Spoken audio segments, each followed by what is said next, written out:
മാലിന്യം ശേഖരിക്കുന്ന ഹരിതകർമ്മ സേനാംഗം ധനുജകുമാരിക്ക് എഴുത്ത് അതിജീവനമാണ്. തിരുവനന്തപുരം രാജാജി നഗറിനെക്കുറിച്ച് എഴുതിയ പുസ്തകം ഇന്ന് 2 സർവകലാശാലകളിലെ പാഠപുസ്തകമാണ്. തന്റെ ചുറ്റിലും കണ്ട കഥകളിലൂടെ ധനുജയുടെ ലോകം വികസിക്കുകയാണ്. ഞാൻ അനുജയാണ്, ഇത് ധനുജ.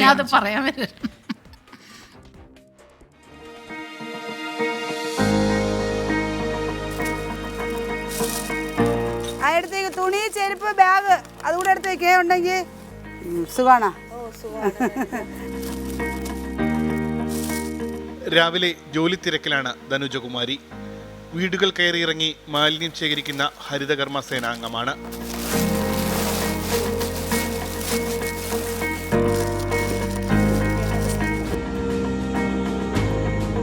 വായനയുടെ ലോകത്ത് ധനുജകുമാരിയുടെ മേൽവിലാസം വേറെയാണ്. ചെങ്കൽച്ചൂളയിലെ എൻ്റെ ജീവിതം എന്ന പുസ്തകം 5ാം പതിപ്പ് കഴിഞ്ഞു. ചെറുപ്പം മുതൽ കാണുന്ന, അനുഭവിക്കുന്ന രാജാജി നഗറിലെ ജീവിതങ്ങളാണ് എഴുതിയത്. ഇവിടെയുള്ള എല്ലാ വ്യക്തി ജീവിതങ്ങളെയും ബാധിച്ച ഒരൊറ്റ വാക്കാണ് ചെങ്കൽച്ചൂള. ഞങ്ങൾ കോളനിക്കാരായുണ്ട്. ആ ചെങ്കൽച്ചൂളയെക്കുറിച്ചാണ് ഞാൻ ഒരുപാട് എഴുതിയത്. അപ്പോൾ എനിക്ക് ആ ചെങ്കൽച്ചൂളയെക്കുറിച്ച്, എൻ്റെ ചെങ്കൽച്ചൂള എങ്ങനെയാണെന്ന് സമൂഹത്തോട് എനിക്ക് വിളിച്ചു പറയാനുള്ള കുറച്ച് കാര്യങ്ങളുണ്ടല്ലോ.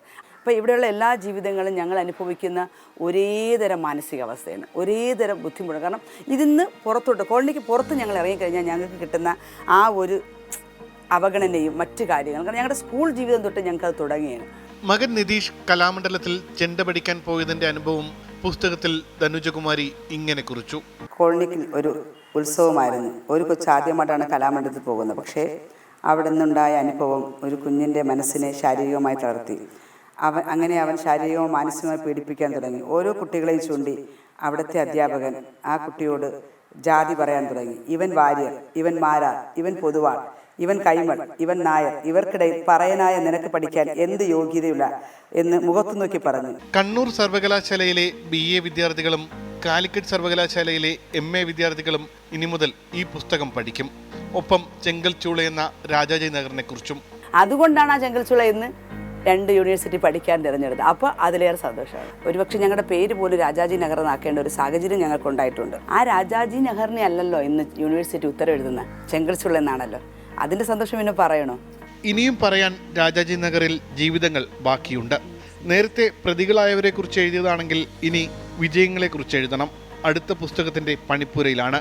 ചെങ്കൽച്ചൂളക്കാരെ പ്രതികളാക്കുക, ഇവിടെ പ്രതിഭകളെയൊന്നും ആർക്കും ആവശ്യമില്ല. അപ്പം അതുകൊണ്ടിട്ട് അങ്ങനെയുള്ള കുറേ കാര്യങ്ങളിലൂടെ ഇതിനകത്തുള്ള കുറേ മുത്തുകളുണ്ട്. അവരെക്കുറിച്ച് വ്യക്തമായിട്ട് ഓരോ അധ്യായം എഴുതണമെന്നുള്ള ഒരു നമുക്ക് അങ്ങനത്തെ ഒരു കാര്യമുണ്ട്. പിന്നെ വിട്ടുപോയ നേരത്തെ എൻ്റെ 1ാമത്തെ പുസ്തകത്തിൽ ഞാൻ വിട്ടുപോയ കുറേ കാര്യങ്ങൾ കാണും. അപ്പം അതെനിക്കൊന്ന് എഴുതണം.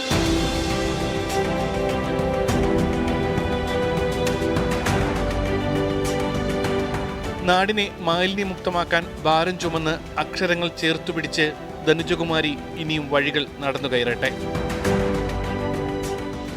സിറിലിനൊപ്പം ഉമേഷ് ബാലകൃഷ്ണൻ, 24 തിരുവനന്തപുരം. അനുജ, അപ്പൊ അങ്ങനെ ധനുജയുടെ ലോകമാണ് നമ്മൾ കണ്ടത് അല്ലേ? മുന്നിൽ കാണുന്നതൊക്കെ ഇങ്ങനെ ഓരോ കാഴ്ചകളായി വന്ന് അത് പിന്നീട് സമയം തന്നെ ഉണ്ടോയെന്ന് അറിയില്ല അല്ലേ? ഫുൾ ടൈം ജോലിയാണ്. അതിനിടയിൽ കുത്തിക്കുറിക്കുന്നു, അത് പുസ്തകമായി ഇറങ്ങുന്നു, അതിനൊരുപാട് കോപ്പികൾ വിറ്റഴിയുന്നു.